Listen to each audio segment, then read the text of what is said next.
getting less.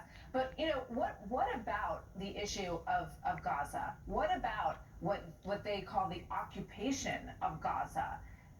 What would you say to them about that, about the political reality on the ground between Israel and occupation of Gaza?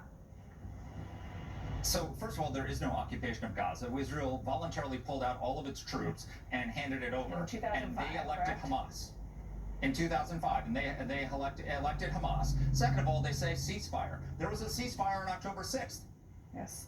Israel didn't break the ceasefire. It was Hamas that did it, and it's Hamas that's hiding behind children and hiding behind innocent civilians. If you go to look at Ukraine, okay, there's subways in Ukraine where the civilians have gone to protect. While the troops are on the top, above ground, protecting the country, the civilians are in the tunnels. In Gaza, it's the opposite.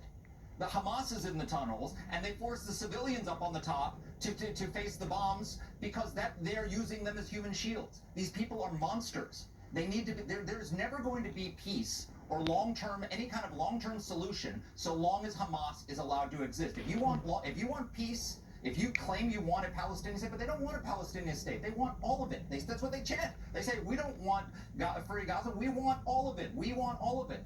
So if they're not even interested in a Palestinian state, but there's never going to be peace as long as Hamas is allowed to exist. Let me ask you something else, because we don't hear much about the 7 Americans who are still being held. We've interviewed Hirsch Goldberg Poland's mom and dad.